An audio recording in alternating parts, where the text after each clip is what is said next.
not do what I broader do. racial justice. And despite some occasional statements of support for black struggles, he often sought white allies rather than forging strong coalitions with black activists. His organization, the UFW, or the United Farm Workers, actively opposed hiring black workers, particularly in California, where black and Filipino workers were often pitted against the Latino laborers in these disputes. Okay? So again, what you have to understand is throughout the 20th century, Mexican American leaders sought to establish a racial hierarchy where they would be positioned above black Americans, even though they'd be below white. Okay? And Latino leaders openly argued against being grouped in with black people, fearing that this association would threaten their pursuit for whiteness. There was a famous case, the 1947 case, Mendez versus Westheimer. And I showed you guys the pictures. There was a little girl, her cousins attended the school with white kids. There was a black school across town or whatever in the neighborhood, but her cousins attended the school with the white kids. They wouldn't let her in because she was brown. So her father sued 4 of the districts. They argued that she should be allowed in because she's white, even though clearly her skin color was not white, but she should be classified as white. The court said, well, because the school board said, well, no, we're going to establish a separate school for Mexicans. And so we're going to have a white school, a black school, and a Mexican school. And then that case was denied because that is not something that's allowed under the law. So they eventually let her go in with the white kids. But the bottom line is, the whole point was they've been fighting to be white. There was a Felix Terina, I told you, the president of LULAC in 1957. Many of you all's parents were alive.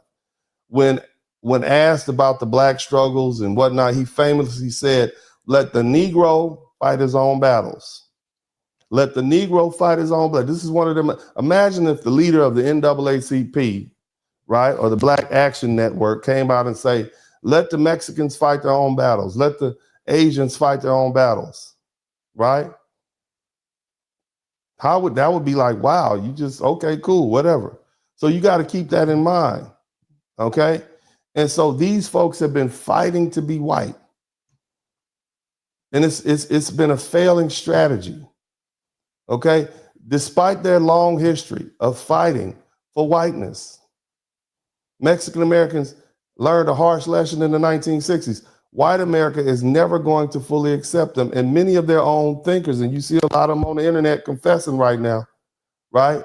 They're never going to, because even though they were designated as white, the average white American is like, no, it's not going to happen. So there was a lot of pushback with that. Okay? Now here's the crazy part. Okay? Here's the crazy part. These folks petitioned courts to be classified as white and distance themselves from black struggles. But then, after 1964, 1965, when we were able to win our rights, right? We were able to secure civil rights in these victories. That is when they began to classify themselves as an oppressed minority. That's when they became brown. Okay, but even today, even right now, so there's very opportunistic in there. But even today, there's a struggle with deep-seated anti-Blackness from the mejor la raza, or better the race mindset in Latin America, to the erasure of Afro-Latinos in Hispanic media and politics, and to the widespread discrimination against Black people within their own families. You heard what the young lady said, okay? And so the lesson is clear. All right. Whiteness has always been conditional, and it has never been freely given to Latinos, and their failure to fully assimilate has left them without the benefits of whiteness, but also, and here's the key, without the solidarity of Black America. And this is the first time we as Black people are collectively saying, no, y'all on your own. Because see, they've always been able to come run to us after the white folk keep kicking them out and be down with the brown and start talking about Black and brown. So this is a pivotal point in history right now in 2025. This is what is amazing to anybody who knows anything about history. This is the first time Black people are saying, No, our time, attention, and resources is not for free. We're not going to voluntarily give it to you, especially to those who haven't stood up for us. Okay? The other thing you have to understand about Black folks specifically is foundational Black Americans have never needed whiteness to define our identity or our power. We've never begged for acceptance to be white. Okay? We've literally forced the country to recognize us, our strength, our resilience as we are. Okay? And that is Black. And that's the fundamental difference between us. We didn't seek to be included in whiteness. We demanded to be respected as we are. That is our superpower. That is our superpower. See, the story of foundational Black Americans is not merely one of survival. It is one of victory where others folded, where others erased their own identities, whether it be Irish, Italian, Jewish, and even Latino, to be accepted. We resisted that. And not only did we resist it, but we resisted it in our own skin with our own identity, and we won. We were never meant to succeed. They brought us here in 1619, shackled and chained, stolen from our lands, forced to build the economy of the country that refused to recognize our humanity. But we never accept that definition of us. So while others assimilated and surrendered their languages and changed their names and begged for whiteness, we held on to our identity and forced America to reckon with our presence as we are. We didn't come to America as immigrants seeking an opportunity.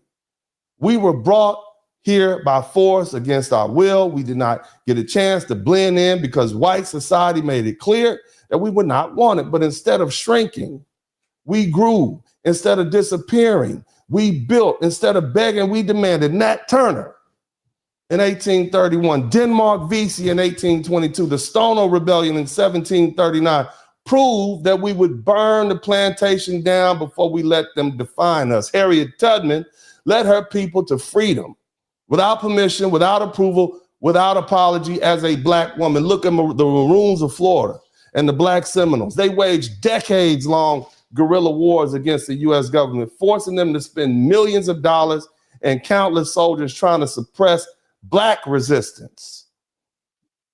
Not wannabe white resistance, Black resistance. How can I take somebody serious? You standing up against me on one hand, and on the other hand, you begging to be with me. That's why these folk don't have that level of power and strength that we have. Even when slavery legally ended in 1865, they tried to replace our chains with sharecropping and Jim Crow and redlining and mass incarceration. And we still didn't assimilate. They destroyed our communities. We rebuilt stronger. After slavery, they told us to assimilate or perish. We refused. Instead, we built our own. Black Wall Street in Tulsa, 1921. Durham and Richmond, thriving centers of Black wealth. It proved that we did not need white approval to succeed. Let me tell you something. We had historically Black colleges and universities, like Howard University in 1867, Fisk in 1866, Spelman in 1881, which engaged in generations of Black scholars and Black leaders. We made them accept us for who we were. They had the Harlem Renaissance, 1920s to 1930s. It redefined literature, music, and art on a global scale. And we didn't pretend to be white when we were creating that. We are Black. We refused to, look, let me tell you something. They refused to accept us, and then they tried to become us.